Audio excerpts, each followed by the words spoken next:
Bonjour à tous et bienvenue dans cette vidéo de revue de marché sur les cryptos. Nous sommes le 19 décembre et je vous informe que cette vidéo sera la dernière avant le début d'année prochain. Donc la prochaine devrait se situer peut-être le 8 janvier, sauf si vraiment il se passait quelque chose d'ici là.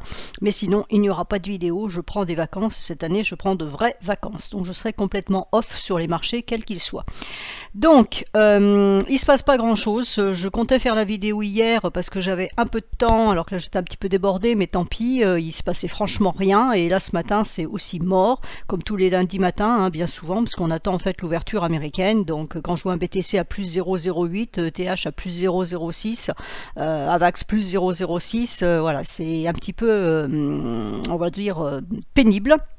On va essayer de trouver des choses quand même à dire. Donc là, vous avez la vue hebdomadaire sur le Bitcoin. Alors comme vous pouvez le constater, la semaine dernière, on est allé chercher la Tenkan et on est revenu à la case départ, quasiment. Donc il n'y a plus de marché. Le marché est complètement mort. Hein. De toute façon, la Tenkan est à l'horizontale, donc ça dit bien ce que ça veut dire. Il n'y a plus de momentum, il n'y a plus rien. Donc techniquement parlant, on va dire qu'on reste baissier tant qu'on reste sous la Tenkan, hein, puisque ça c'est le principe même d'Ishimoku. Il faut au moins reprendre la Kijun pour donner un signal haussier. Donc comme il n'y a vraiment pas de marché, là ce sont des bougies hebdomadaires, là donc vous voyez qu'il se passe que dalle. On peut dire que tant qu'on va rester sous la Tenkan à 18 600, 18 500, ça reste baissier. Si on casse les derniers points bas, on aura une accélération baissière, hein, un peu dans ce schéma-là. On est remonté, on a fait ça, puis pof, on a donné une accélération. Là, on est accéléré aussi. Donc, il faut casser le dernier point bas pour accélérer, c'est-à-dire les 15 470. Donc voilà. Pas grand chose à dire de plus que dans la vidéo de la semaine dernière. Quand on regarde en journalier, ben voilà, on est sous la Kijun, sous le nuage, sous tout. Hein. Donc ça, c'est la Tenkan hebdomadaire qu'on allait chercher la semaine dernière qui correspond à ce niveau-là qu'on n'a pas tout à fait atteint. On est reparti et puis là, on ne fait plus rien. Donc le marché n'a pas de direction. ETH, c'est exactement la même chose. On va dire que tant qu'on reste sous le niveau de 1192, ça reste baissier avec dans l'idée d'aller chercher les derniers points bas à 1075. AV, même chose, hein, c'est complètement flat, à part cette grande poussée, et là cette poussée n'a rien donné, donc c'est là où on voit que le marché est absent, c'est quand vous avez des fortes impulsions comme ça qui normalement doivent donner quelque chose derrière. Là vous voyez, vous en avez une derrière sa baisse, là vous en avez une derrière sa baisse, là vous en avez une derrière sa baisse, et là il se passe strictement rien, c'est de l'horizontale complète. Or ce mouvement a eu lieu lundi, donc on a eu quand même toute la semaine pour faire quelque chose et il ne s'est rien passé. Donc il faut surveiller, je veux dire pour toutes les valeurs, hein, pour faire très très simple, il va falloir surveiller les derniers points bas, mettre votre droite de support comme ça. Si vous cassez les droites de support, ça veut dire que le marché a envie de repartir à la baisse. Maintenant, il a envie de repartir à la baisse, il faut valider en cassant le dernier point bas parce que vous voyez bien que c'est important vu que le marché est faible. Donc si vous n'attendez pas les validations, vous risquez vraiment de vous faire prendre dans quelque chose de pas terrible. Donc ADA, elle reste baissière en hebdomadaire aussi. En journalier, c'est de l'horizontale. Algo, même chose, il faut casser les derniers points bas. Atom, elle fait pas grand chose. Avax, c'est de l'horizontale aussi. Donc je sais même pas si ça sert vraiment à quelque chose de passer toutes les actifs en revue comme ça. BCH fait de l'horizontale aussi. BNB, alors BNB, elle est un petit peu plus tonique que toutes. Je l'ai tweeté quelques fois, je l'ai mise sur Discord. Donc elle a eu un très beau mouvement. Elle est remontée. Alors elle n'a pas réussi à reprendre ce niveau de Tenkan qui est ici. La lagging span n'est pas passée à travers ses prix, donc il y a du support sur BNB. Là, a priori, ça voudrait tenter d'aller rechercher le haut de la bougie qui est ici à 235, donc c'est peut-être quelque chose qui est à regarder sur cet actif. Voilà, on fait le test de cassure ici aujourd'hui. Donc la lagging span a buté sur la bougie et elle repasse en dessous de la droite de tendance. Là, on n'a pas tout à fait atteint la Tenkan, à voir ce qui se passe dans la journée. Est-ce qu'on va la chercher, voir taper la droite de tendance ici? Si c'est le cas, on pourra avoir 3 bougies bleues et à ce moment-là, réactiver de la baisse derrière, à condition que la droite de tendance qui pile entre la Tenkan et la Kijun tienne en résistance. Cake. Même chose, elle peut peut-être éventuellement aller chercher la double résistance Tenkan 3,570 et 3,620 ici. C'est à surveiller. Pour le moment, ça donne pas grand-chose. Alors, si on regarde en UT courte, vous voyez qu'en H4, ça confirme à chaque fois. Hein, vous avez une descente ici. Là, on tente de remonter, mais on veut vraiment en crabe. Donc, ça prouve bien l'absence de volonté vraiment haussière. Et là, on est en train de tricoter sur la Kijun et la Tenkan. Donc, il n'y a pas de signal clair. Alors Chiliz, je vais me remettre en UT élevé. Chili's, bon, elle a eu une belle descente, donc il faut éventuellement surveiller les derniers points bas, 0,0810. On pourrait aller les chercher, hein. Là pour le moment c'est non significatif, mais on a quand même des belles bougies rouges, donc ça a l'air vraiment de vouloir baisser. Et là, contrairement aux autres, la Tenkan n'est pas à l'horizontale, la Tenkan est baissière, donc tant que les prix restent sur la Tenkan, c'est baissier. Pour le moment, alors c'est aujourd'hui, hein, on fait un point bas plus haut, donc ça veut rien dire, on verra ce qui se passera cet après-midi. Donc il faut surveiller le dernier point bas à 0,112, si on le casse, à ce moment-là, ça veut dire que la baisse peut continuer. Campande nous fait de l'horizontale aussi, après son impulsion. Cro, bon, elle tente quelque chose, mais vu sa dynamique, je ne pense pas qu'elle arrive à monter jusqu'à ce niveau-là, même si elle le veut. CRV, alors vraiment à l'horizontale. Dash, donc c'est une que je suis d'à peu près, parce que c'est celle qui a pour le moment une dynamique intéressante. Donc voici en hebdomadaire, elle avait cassé sa Kijun hebdomadaire, elle l'a recassé la semaine dernière, donc elle validant le signal haussier, et là on tente quelque chose, mais on a la droite de tendance qui est au passage ici, donc attention. Alors en journalier, ça nous donne ceci, voilà la droite de la trendline ici, qu'on est en train d'essayer de casser. Donc si ça persiste, à ce moment-là, on pourrait remonter chercher le niveau de SSB ici avec la lagging span, voire le double niveau qui est ici, Kijun hebdomadaire, sur le même plan que la Kijun journalière à 44,56. C'est simplement la cassure de ce niveau-là qui pourrait donner la Tenkan et voire plus, hein. Donc là, il est en train de se passer quelque chose. Par contre, si cette droite résistait, il faudra faire attention parce qu'ici, il y a de la faiblesse, il n'y a plus de support et ça pourrait passer. Donc le niveau support à surveiller, ça sera les 39,06. Donc Dash, pour le moment, c'est une des seules cryptos qui méritent un intérêt quelconque. Alors DOT, elle continue à glisser sur sa droite de tendance, donc on va dire que tant qu'elle est au-dessus et qu'elle glisse dessus, bah, c'est baissier. EGLD, elle fait pas grand-chose, alors elle a fait 2 points bas, là, assez costauds, et puis bah, là pour le moment, voilà, elle fait plus, elle donne plus vraiment d'informations, hein, en hebdomadaire. On pourrait envisager un double point bas ici. Bon, c'est quand même un point bas plus bas, enfin bon. Je veux dire, vu l'état du marché, on se contente de peu. Si c'est un double point bas, ça pourrait repartir à la hausse, mais comme il n'y a aucune dynamique, puis repartir à la hausse pour aller chercher quoi, il n'y a pas grand-chose. Donc j'ai envie de dire, laissons tomber. Alors, seul truc que je voulais vous montrer, c'est que quelquefois, quand on trace des droites de tendance de court terme, ici c'était le cas, elle était tracée comme ça, cette droite de tendance. Il faut voir que, quelque part, il faut les allonger, quelquefois il faut les allonger. Pourquoi? Parce que vous voyez que la lagging span, elle a un mouvement bizarre ici. Et quand on regarde, si on allonge la droite de tendance, on s'aperçoit que ce mouvement bizarre, c'est le travail avec la droite de tendance. Donc quelquefois, pensez à étendre un petit peu vos droites de tendance comme ça à gauche quand vous voyez que la lagging span, bizarrement, elle n'est pas très loin et il se passe quelque chose. Donc ça peut expliquer le mouvement ici, hein, ce serait la lagging span ici qui n'arrive pas à passer. Donc là, on pourrait envisager un retour peut-être sur cette droite de tendance aujourd'hui avant potentiellement de repartir à la baisse, sauf si ça cassait à la hausse. Alors EOS, pour le moment, j'ai bien à l'instant T, c'est-à-dire à 10h01, elle présente une configuration un peu intéressante parce que la droite de tendance tient en support et la lagging span tente la cassure de sa Tenkan à 0,887. Donc si ce niveau-là tient en support, à ce moment-là, on pourrait avoir de la hausse, hein, parce que là c'est relativement dégagé, elle est dans sa bougie mais elle peut monter. Et puis là, de même, de ce côté-là, donc là sur OS, il y aurait peut-être quelque chose à surveiller. Bon, quand on regarde en hebdomadaire, on n'a pas d'informations plus que ça, donc ça sert à rien. ETC, alors ETC, a priori, elle a envie de vouloir continuer sa baisse puisqu'elle a fait un point bas plus bas déjà ce matin. Fil, ben, pas grand-chose à dire. FTM, elle nous fait de l'horizontale aussi, donc celle-là c'est une que je regardais aussi parce qu'elle avait des configurations intéressantes, mais là il n'y a rien, puisque la lagging span peut monter mais les prix ne peuvent pas monter, là grosso modo tout le monde peut descendre, donc on regardera le support à 0,1940. Ensuite, IOTA, alors IOTA, elle nous fait de l'horizontale, Link, même chose, LTC, alors LTC, elle est passée à travers le nuage, hein, de facto, parce que c'est le nuage qui monte en fait, donc du coup elle se retrouve de l'autre côté. Alors elle est complètement neutre entre le niveau des 61,90 qui est la Kijun hebdomadaire et le niveau des 65,47 qui est la Kijun journalière. Donc tant qu'on est entre ces deux niveaux, ça restera neutre. Il faut que la lagging span casse sa Kijun hebdomadaire pour aller chercher le niveau ici des 60,43 et c'est seulement si on casse ce niveau des 60,43 qu'on pourra aller chercher pour la lagging span les 50 57,94 et là il y aura un passage faible ici. Donc pour le moment, voilà, elle est en altitude, elle fait un point bas plus bas, hein, on a des points bas de plus en plus bas, donc ça reste baissier, des points de plus en plus bas, donc ça reste baissier. On a une résistance ici importante, donc à 65,55, donc tant qu'on est en dessous de ce niveau-là, ça reste baissier, mais il faut valider en cassant le niveau des 61,98, puis le niveau des 60,43 pour aller chercher 57,94.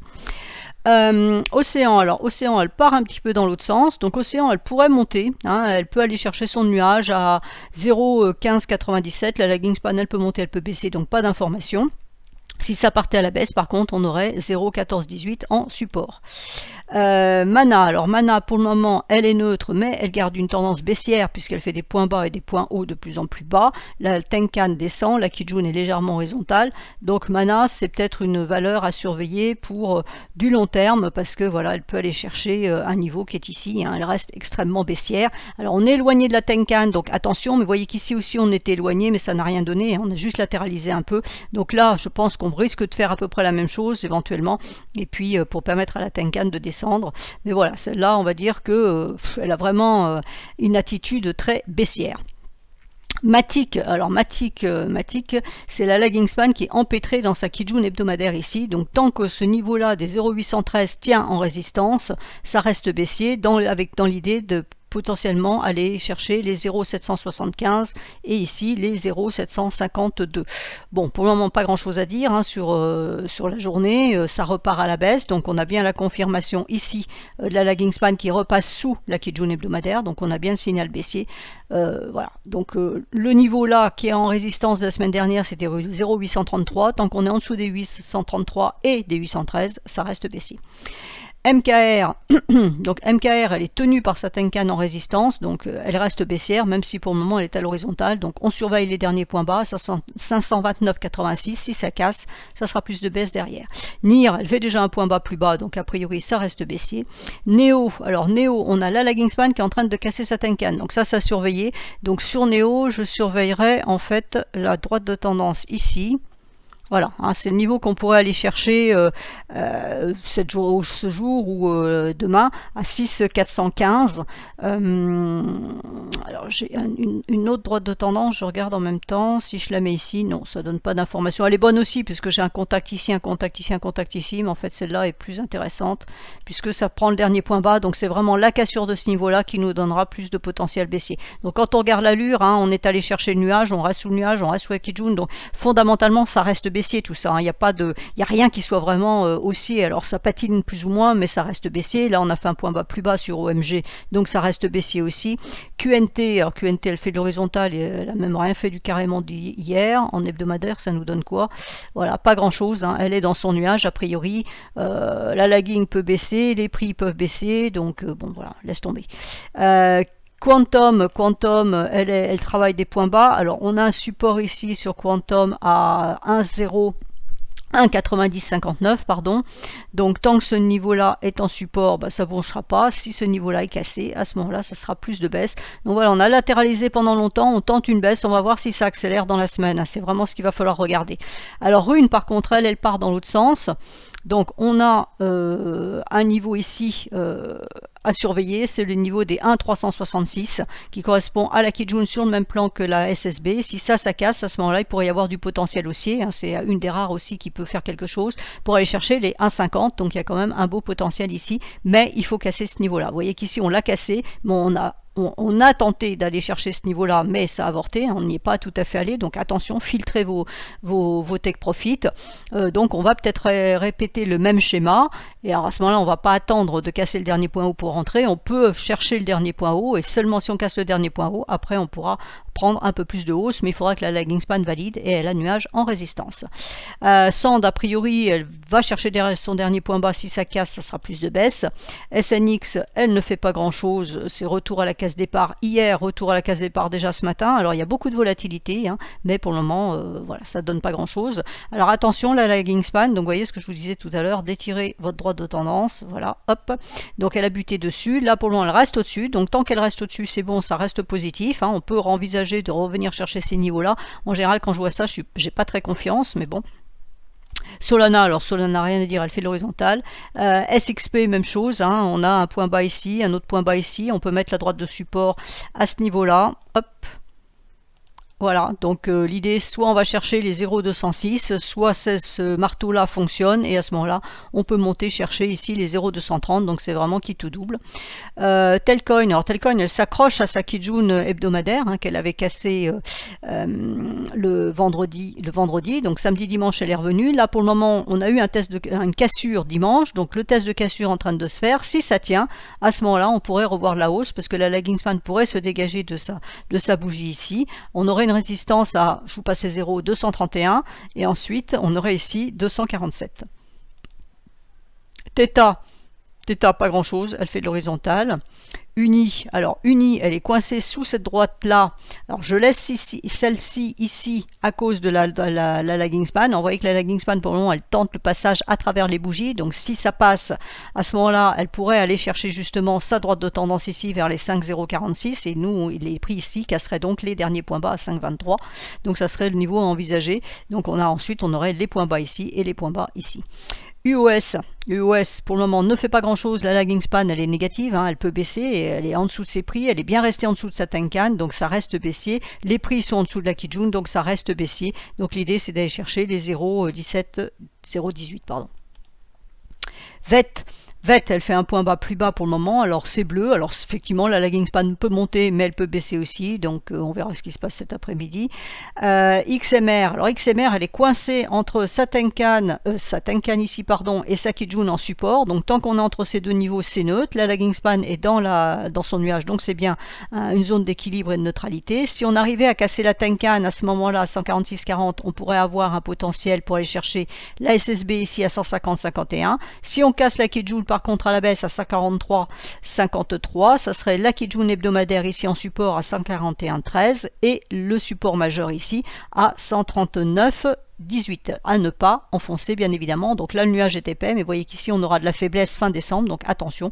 Donc pour le moment c'est neutre, il faut juste la surveiller, voir dans quel sens elle part, et à ce moment-là ça peut donner peut-être des opportunités de trading intraday. XRP, donc XRP, on a du support ici qu'on devrait potentiellement aller chercher assez rapidement, 0,3326. Si on casse ces 0,3326, à ce moment-là, ça serait les derniers points bas à 0,32. Tezos, elle est baissière, point bas plus bas et point haut plus bas. YFI, elle fait rien, elle est à l'horizontale. Zcash, alors Zcash, j'ai failli en parler hier en disant si elle casse sa Kijun, elle pourrait monter, et puis bon, c'était hier soir, je me suis dit bon, c'est pas la peine, de toute façon, il y a la nuit, on verra ça demain matin, et du coup, bah voilà, raté, elle est allée chercher l'objectif, hein, voilà, on le voit ici, donc j'avais préparé mon graphique en mettant ma flèche verte, en disant, voilà, si ça casse ce niveau-là, puisque c'est un niveau qui est important, donc c'était déjà un trade que j'avais donné pour aller chercher ce niveau-là qui a fonctionné. L'idée c'était, si on casse ce niveau-là, il y aura plus de potentiel pour aller chercher éventuellement le haut du nuage, donc c'est fait. Donc ce qu'on peut faire maintenant, c'est surveiller la Kijun ici en support. Si elle tient en support, peut-être qu'on pourrait réactiver cette idée, hein, puisqu'on est allé le chercher, alors il faut savoir pourquoi, mais peut-être qu'on pourrait y retourner, alors peut-être pas en une journée, mais peut-être en plusieurs jours. C'est un niveau qu'on a atteint, donc qui attire les mouvements, on va dire. On a la lagging span ici qui peut passer, hein, vous voyez qu'elle est passée, elle est allée chercher elle sa Kijun ici, donc c'est intéressant, mais plus haut on peut pas pour le moment, hein. Donc c'est vraiment un niveau majeur à envisager à 45,74 à condition que la Kijun tienne, parce qu'évidemment si la Kijun ne tient pas, bah, à ce moment-là c'est que là on aura une baisse, correction, et on repartirait pour de la baisse. UNFI, elle fait de l'horizontale, donc tant qu'elle est au-dessus de sa Tenkan, on va dire que c'est un biais haussier, mais vu ce qui se passe, on va dire que c'est un haussier à l'horizontale, donc ça n'a pas grand intérêt. Voilà, j'ai fait le tour en 18 minutes 51, on va dire que j'ai battu des records aujourd'hui, mais bon, clairement, il n'y a rien à dire. Reprenez la vidéo de la semaine où j'expliquais peut-être un petit peu plus les choses, mais là, je la fais parce qu'on me l'a demandé et que c'est la dernière de l'année, mais clairement, il n'y avait rien de plus à dire que la semaine dernière. Tout ça reste baissier, à part quelques valeurs qu'on a vues qui sont à surveiller, voilà, qui pourraient prendre quelque chose, mais il n'y a pas de tendance, il n'y a pas d'intérêt pour le marché actuellement. Bitcoin à 0,01% à 10h12 un lundi matin, ça fait peur, quoi. Donc total market cap, voilà à quoi ça ressemble, hein, c'est exactement la même chose, rien du tout. Regardez en journalier et on va regarder en hebdomadaire, et ben voilà en hebdomadaire. Donc voilà, on a eu vraiment une poussée ici et c'est une correction, et puis là ben maintenant on retrace la correction, mais on ne sait pas trop s'il y a quelque chose à faire ou pas, et grosso modo on fait de l'horizontale, et vous voyez qu'on n'est même pas, on n'a même pas réussi à aller chercher à Tenkan, donc il n'y a aucun signal haussier dans le marché, et les signaux baissiers sont là, ils sont présents, puisque on a les droites sur court terme, là je suis en hebdomadaire sur court terme, qui nous maintiennent les prix à la baisse, mais ça ne baisse pas non plus. Donc c'est un marché complètement neutre. Donc j'ai envie de dire, eh ben, passez de bonnes vacances, passez d'excellentes fêtes de fin d'année, profitez-en justement pour vous dégager des marchés et pensez à autre chose. Ça sert à rien de toute façon de faire du trading moyen terme là-dedans, ça sert strictement à rien, il n'y a pas de signaux, et court terme non plus, parce que être devant son écran toute la journée, devant des bougies qui ne font strictement rien, j'ai envie de dire que c'est pas passionnant. Donc profitez un petit peu, voilà, se reposer un peu le cerveau, ça fait du bien pour justement reprendre l'année prochaine votre trading de façon plus positive. Éventuellement, profiter de ces vacances pour vous former, pour lire, pour apprendre, pour comprendre vos techniques, pour comprendre vos problèmes, mais ne tradez pas, ça n'a vraiment plus aucun intérêt. Voilà, donc à partir de l'année prochaine, donc à partir du 1er janvier, du 2 janvier, je ferai sur Twitter uniquement 3-4 cryptos. Tout le reste sera sur Discord, puisque j'ai monté un Discord avec un associé, et maintenant ça se fera tout sur Discord. Donc vous aurez de la pédagogie, vous aurez des trades intraday, des avis de trades intraday, donc c'est des signaux pédagogiques. Après, on vous apprendra aussi comment les prendre, comment gérer tout ça. Et puis et surtout, c'est un forum d'échange entre personnes qui échangent sur Ishimoku, puisque c'est un Discord qui est uniquement dédié à Ishimoku. Donc trading crypto et forex avec Ishimoku. Donc mon associé, lui, fait du trading court terme sur crypto. Moi, je fais du trading sur forex, dont nous nous complétons, et nous sommes là surtout pour vous guider d'un point de vue pédagogique avec la lecture Ishimoku. Et il y a des gens dedans qui sont aussi très bons en Ishimoku, qui discutent entre eux, qui se donnent des conseils, etc. Et c'est pour le moment, ça fait 3 semaines que ce service est en place, donc de façon gratuite, et ça donne de très très bons résultats, puisque les gens peuvent échanger et se compléter leurs techniques et comprendre les choses par eux-mêmes. Voilà, donc pour ceux qui sont intéressés pour les altcoins, je vous invite à vous inscrire sur Discord, et puis les autres, je continuerai de toute façon sur Twitter, sur BTC, ETH, BNB, et puis une autre de temps en temps, mais je n'en ferai pas plus. Voilà, je vous souhaite à tous donc de bonnes vacances, d'excellentes fêtes de fin d'année, et je vous retrouve au 2 janvier.